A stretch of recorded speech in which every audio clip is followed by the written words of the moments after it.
Hey guys, what is up? Welcome to my channel. This is my first time video recording and it happens to be in the midst of quarantine. So I made a handy dandy little list in case you guys are as bored as I am during this time.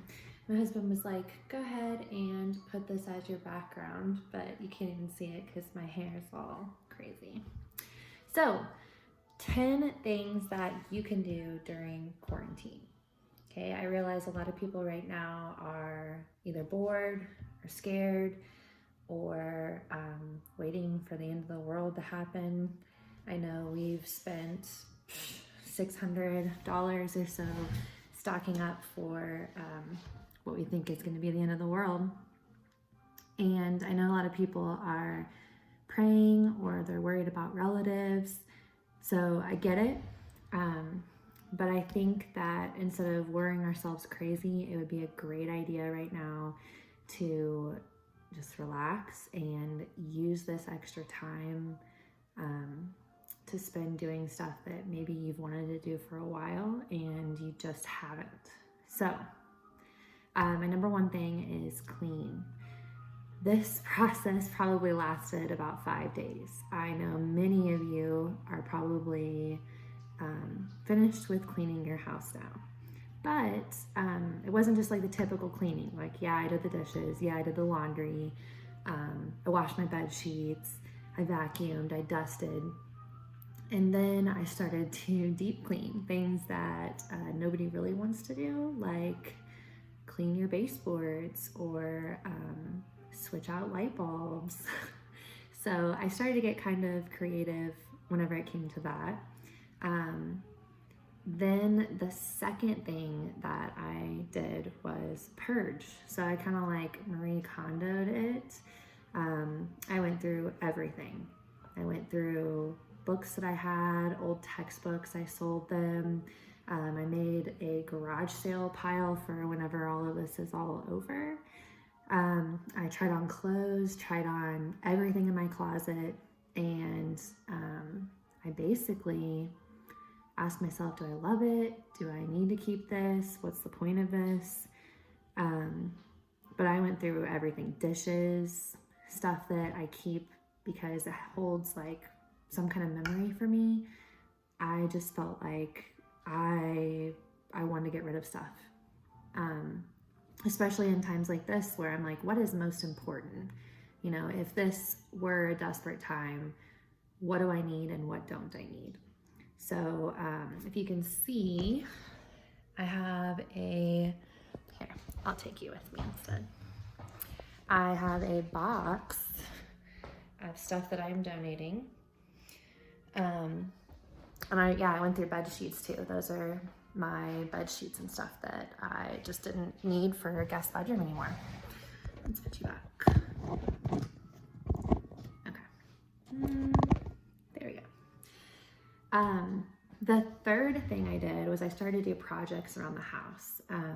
I recently did my steps and I took out all the carpet, which sounded like a really easy thing. And I thought it was going to be a weekend project and it wound up being like a 3-week project. I ripped out all the carpet and I painted the top of the steps brown and underneath white, and then I put like a runner down the carpet.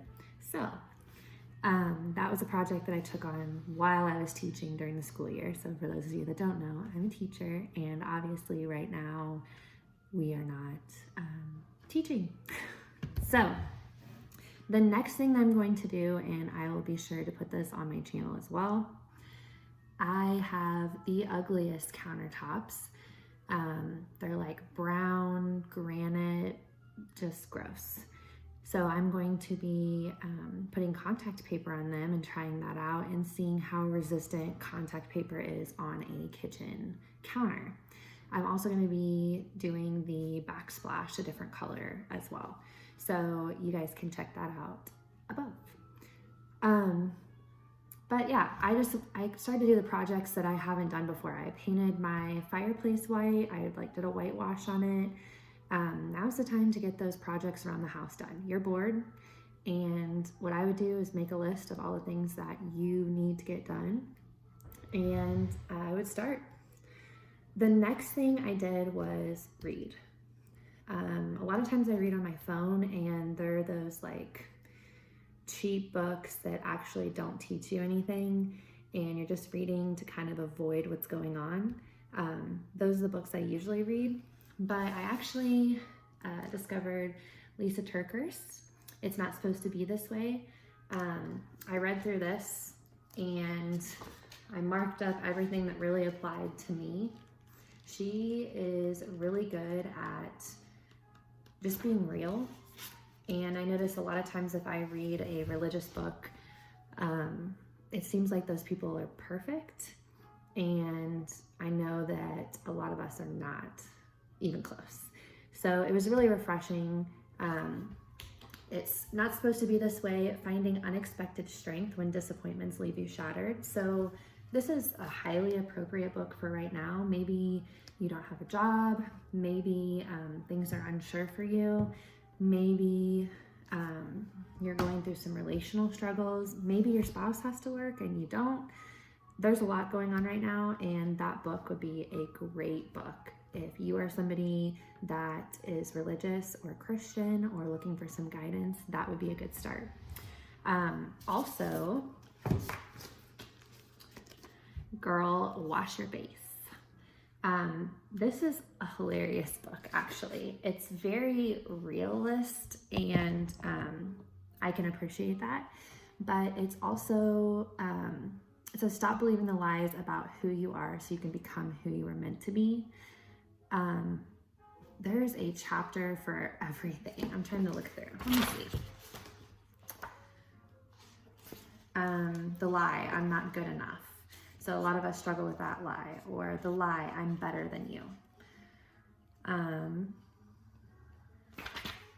The lie, no is the final answer. So it's very motivational if you are looking for something to kind of drive you. This is a great book. And it even goes into like, I don't know how to be a mom, or another chapter, I'm not a good mom, which for me, I don't have kids, but it was just really kind of enlightening to get that kind of growth from this. Another lie is I should be further along by now. I know a lot of us are like, man, I should have my master's. Man, I should have that promotion. I should be in a house right now. I should have kids right now. So those are some really great books. The fifth thing is get creative. I know I haven't been creative probably since I was in high school during the summertime. So I'm starting to get back into playing the piano or painting, writing, singing, making music, anything that I can do that I've kind of put on the back burner and told myself like it's not important because you have a job right now, or you've got other things to worry about. So I have gotten creative. I started actually looking up on YouTube different painting classes and taking those. And I'm not the greatest painter, but it was kind of cool because at school, back whenever I was teaching, I had like a painting class on Thursdays, and the kids could come in during homeroom and learn how to paint, and they loved it. So I must be doing something right. Number 6, get outside. Just because you're quarantined in your house doesn't mean that you can't go out in your yard and do yard work. I know that, so the house that we bought was built in 1915, and the trees are probably even older, and our yard's a disaster. My husband killed all the grass because he was going to plant all the grass at once, and then that never happened. It's been raining here for a couple weeks now, and there's so many leaves in our yard from a giant maple tree. That is my next project once it stops raining. Go outside, do some yard work, get tan. I mean, if you see, I'm pale, so it's a good opportunity to get outside, get that vitamin D, and make sure that you aren't just like quarantining yourself inside your house saying it's the end of the world, right?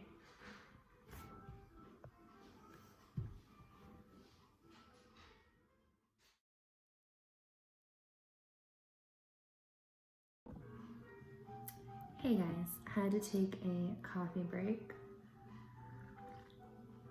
It hits the soul. Okay, so where was I at? Yeah, get outside. Do projects. I know that there's a lot of yard work that we can also do, but my focus last year was on painting the porch, and I knocked that one out, but then it rained this year, and so now all of the porch stuff is like chipping. So, and I want to get out my string lights and be kind of basic for a little bit because I love just sitting out on the porch and having it all lit up and kind of cozy. So I will be doing that whenever summer decides to rear its beautiful face. The next thing, number seven, is family time. So not only did I check on, my brothers, my sisters. Ouch, Majin. It's my cat, Majin. What are you doing? What do you think you're doing? It's not gonna work. His tail is wagging like he's so angry. I'm kind of scared. Sorry. Okay. Back to what we were talking about before. I checked on my sister, my brother, my mom, my dad, the people that we're usually in contact with like a couple times a week. But also make sure that you're checking on your grandparents or your great-grandparents, aunts, uncles. Now is a great time to just like FaceTime them, talk about stuff. We're quarantined here in Kansas City area for 30 days. So it's a good time to just check in, maybe on those people that you only see during the Christmas months and you just want to say hey and hello. I talked to my grandma, good old grandma, on the phone for like 45 minutes to an hour, and it was mostly her talking about the world. But it's still nice to be able to listen and kind of catch up with family. I know that my sister and we used to have movie days, or she'd come over and watch like some ridiculous TV like Ghost Adventures or The Bachelor or the newly renowned, oh gosh, what is that stupid show? Everybody watched it. Now I can't think of it. I'll think of it later. We watched that together as well. So just catch up on some good quality family time, because I know my husband and I are stuck in the house together and we have exhausted everything to talk about, right? So it's time to make those phone calls, especially while he's at work and I have nothing else to do. Call your grandma, call your grandpa, call whoever to just chat with them for an hour, even if it's just once a day. The next thing, number 8, which I am working on, is working out. So before this whole thing happened, I was going to Planet Fitness. I had a gym membership at, so I work for a school district and they have a gym at the school. Sorry, this piece of hair it's kind of wild up in here today. They have a gym membership at the school, and that's for free for all employees. So I also did that. And I was coaching, I was like running with the kids, I was trying to work out with the kids, and there were a lot of opportunities to do that. Now it comes down to my self-discipline, which is subpar. So now I'm at the point where I have to rely on like apps and YouTube, and I'm trying to become motivated, but then my husband comes home and we eat cookies and it's 7 p.m. and then we're tired. So I will let you know more on that. But now's the time to work out. Obviously, we can only work out from home. My neighborhood's great during the day, but like I said, it's been raining here a lot lately, so I don't really want to jog or go around the block or anything like that. So, yeah, I basically have an empty room upstairs with a yoga mat and some weights and working on that. So more on that to come. But you guys, you do you. If you have self-discipline, get up, get out of bed, and work your tail off. For me, I'll get there. Maybe I'll watch some of you guys do it first. Number 9, cook. Now is the time to cook. I said it a million times before whenever I was teaching and coaching. I get home at 6:30 or 7 at night and I don't have time to cook dinner, right?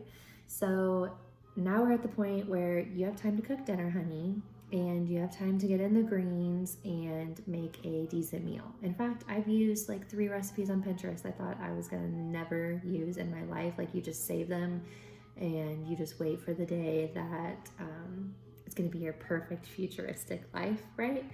And you tell yourself, yeah, this is how I'm gonna cook whenever I have kids and my job, study, and everything else. But I actually finally have started cooking. So, and there's a lot of easy recipes too. And it kind of sucks because right now my husband can get off anywhere from like noon to 2. And then sometimes we end up having dinner at like 3 or 4.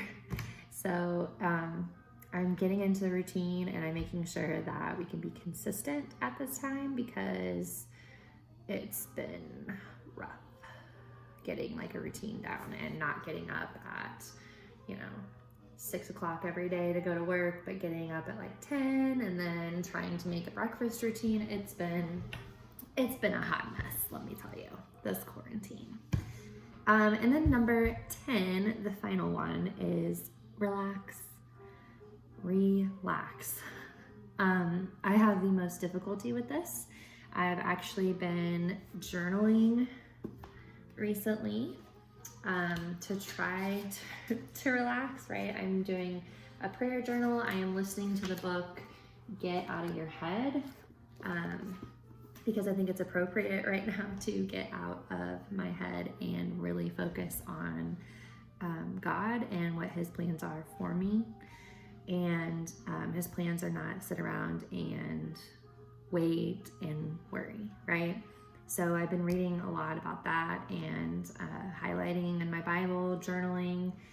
I've been praying a lot, which helps me relax. So right before bed, I'm lifting up all of my concerns to God. I'm making sure that whatever it is I'm worried about, I am just giving it to him before I go to sleep because I don't want to worry about that all night. I don't want to dream about it. I don't want to wake up the next day with all of the frustrations. I know that with educators, there's some talk about not being paid potentially, and that was a huge concern for me yesterday. Like, what am I going to do? Oh my gosh, there's nothing else for me to do. And obviously summer's coming up, so it's just a lot of not working, not being with the kids. There's everything that you've worked for just kind of is up in the air. So I've been praying, I've been putting on essential oils, kind of being basic, like put on some lavender and relax, taking a bath, spending time with my husband, just really trying to relax during this time. So those are my 10 techniques. If you are quarantined, if you are bored, if you are scared right now, it's almost over, right? We're all in this together. We're all at home. We are all bored. Do something. Make a YouTube channel. That's what I decided to do, right? Get creative and really reach out to people that you care about. And, until I see you guys next time, I hope you all are doing well. I will be praying for you guys. And if you have any questions or comments, please comment below. Feel free to ask me anything. Obviously, I have nothing better to do than to answer your questions. Also, don't forget to subscribe and like this video if you want to see more things about what being quarantined with me looks like. Thanks, guys.